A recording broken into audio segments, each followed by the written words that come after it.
জাতীয় নির্বাচনের আগে স্থানীয় সরকার নির্বাচন চায় না, বললেন পার্থ। এদিকে 2-3 মাসের মধ্যে স্থানীয় নির্বাচনের আহ্বান নূরের। কলকাতা বিশ্ববিদ্যালয়ের পরীক্ষায় হাসিনাকে নিয়ে বিভ্রান্তিকর প্রশ্ন। ববি হাজ্জাজ আওয়ামী লীগকে সরকারিভাবে টেরোরিস্ট ঘোষণার দাবি জানিয়েছে। এবং সর্বশেষ জানাবো 328 কোটি টাকা ঋণ ফাঁকি দিতে শত কোটি চুরির মামলা। শুনছিলেন সংবাদ শিরোনাম, এবারে বিস্তারিত।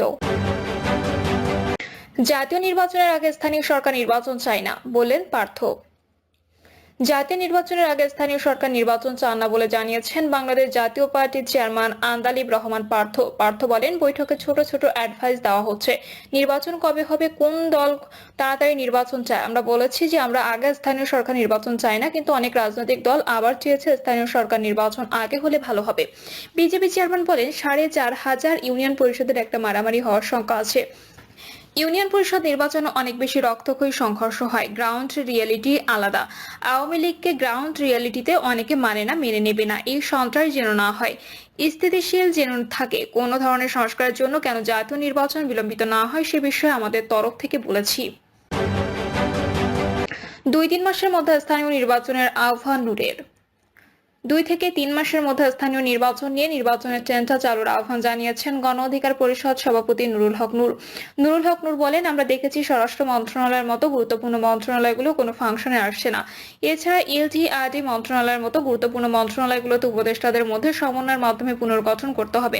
এই উপদেষ্টা পরিষদ দেশের স্থিতিশীলতা আনয়নে কার্যকরী পদক্ষেপ নিতে পারছে না। নির্বাচন ডিসেম্বর বা যে সময়ই হোক, আমরা সময় দেব।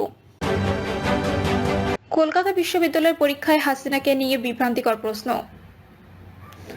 কলকাতা বিশ্ববিদ্যালয়ের রাষ্ট্রবিজ্ঞান বিভাগের 5ম সেমিস্টারের পরীক্ষায় একটি প্রশ্ন কেন্দ্র করে শুরু হয়েছে তীব্র সমালোচনা। বিতর্কিত প্রশ্নে বলা হয়, 2024 সালে ভারতের কোন প্রতিবেশী রাষ্ট্রের রাষ্ট্রপ্রধান ভারতের রাজনৈতিক আশ্রয় গ্রহণ করেন। এই প্রশ্নটি ছিল বিশ্বায়নের পৃথিবীতে ভারতের পররাষ্ট্রনীতি বিষয়ের অংশ, কিন্তু এতে বাংলাদেশের সাবেক প্রধানমন্ত্রী শেখ হাসিনার প্রসঙ্গ উঠে আসার শুরু হয় বিতর্ক। কলকাতা বিশ্ববিদ্যালয়ের সাবেক ভাইস চ্যান্সেলর ও রাষ্ট্রবিজ্ঞান সব্যসাচী বসু রায় চৌধুরী বলেছেন, প্রশ্নটি সম্পূর্ণ ভুল এবং বিভ্রান্তিকর। তিনি বলেন, বাংলাদেশের রাষ্ট্রপ্রধান হচ্ছেন প্রেসিডেন্ট মোহাম্মদ শাহাবুদ্দিন। শেখ হাসিনা ছিলেন সরকার প্রধান। তাছাড়া ভারত কখনো তাকে রাজনৈতিক আশ্রয় দেয়নি। এমন প্রশ্ন শিক্ষার্থীদের বিভ্রান্ত করতে পারে এবং এটি একেবারে অগ্রহণযোগ্য। তিনি আরো বলেন, এটি শিক্ষার্থীদের জ্ঞান যাচাইয়ের জন্য ইচ্ছাকৃতভাবে করা হয়েছে কিনা সেটি খতিয়ে দেখা দরকার। এটি কি শুধুমাত্র একটি অনিচ্ছাকৃত ভুল, নাকি শিক্ষার্থীদের সতর্কতা ও মেধা যাচাইয়ের জন্য ইচ্ছাকৃতভাবে এমন প্রশ্ন করা হয়েছে সেটি জানা গুরুত্বপূর্ণ। বিশ্ববিদ্যালয়ের রাষ্ট্রবিজ্ঞান বিভাগের অধ্যাপক শবীর কুমার দাসও বিষয়টি নিয়ে মতামত দিয়েছেন। তিনি বলেন, এটি সাধারণ জ্ঞানের একটি সাধারণ প্রশ্ন।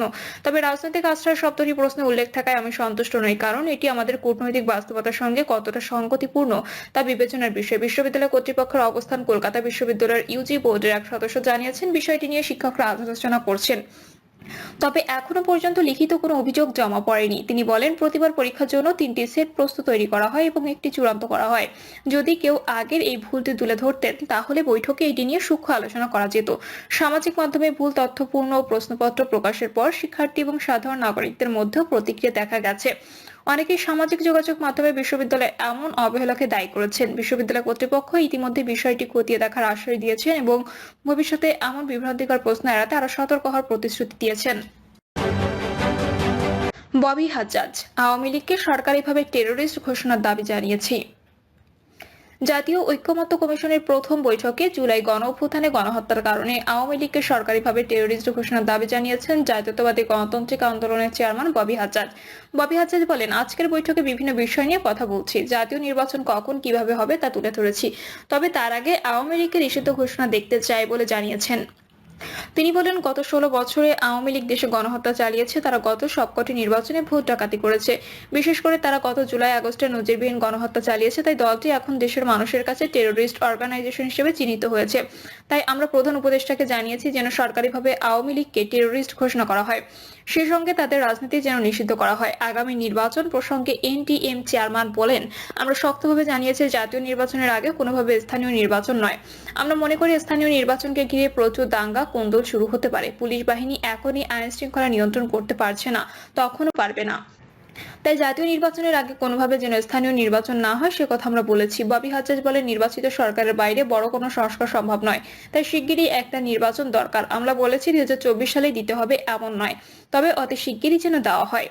এর আগেই প্রতিটি সংস্কার কমিশন যেন প্রতিটি দলের সঙ্গে বসে এবং সংস্কার নিয়ে আলোচনা করে। সংস্কার নিয়ে যদি ঐক্যমত না আসা যায় তাহলে সেই সংস্কার রাজনৈতিক সংস্কার করবে।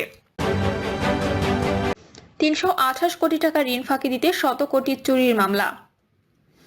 কারখানা থেকে শত কোটি টাকা চুরির অভিযোগে চট্টগ্রাম নগরের চান্দগাঁও থানায় দায়ের হওয়া একটি মামলা ঘিরে চাঞ্চল্যের সৃষ্টি হয়েছে।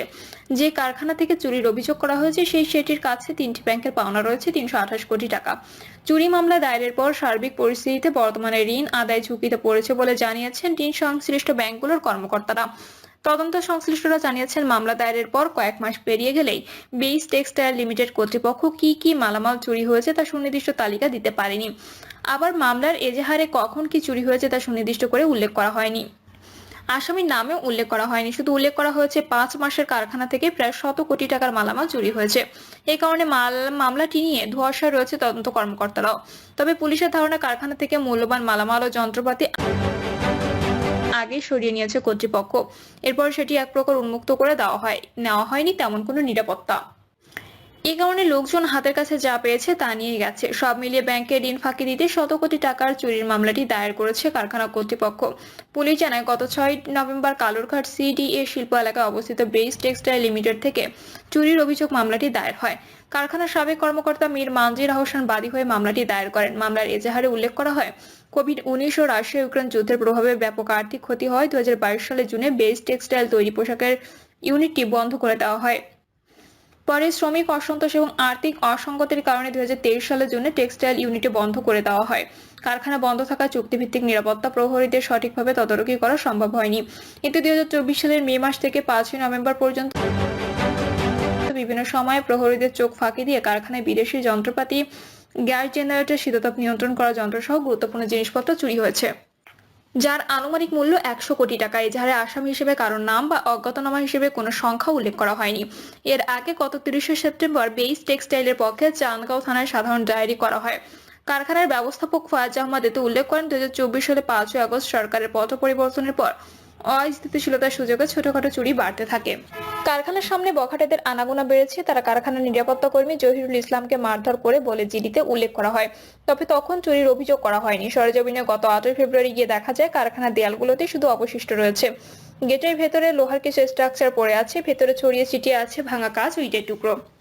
পাকা মেঝে ভেঙে তুলে নেওয়া হয়েছে ছোট মাঝারি আকারের যন্ত্রপাতি, জেনারেটর সহ বড় যন্ত্রপাতি ও গ্যাস কাটার দিয়ে কেটে নেওয়া হয়েছে। কারখানার পাশে প্রশাসনিক ভবনের শীতাতপ নিয়ন্ত্রণ করা যন্ত্র, টেলিভিশন সহ বৈদ্যুতিক পণ্য খুলে নেওয়া হয়েছে। এমনকি জানালার গ্রিল পর্যন্ত খুলে নেওয়া হয়েছে।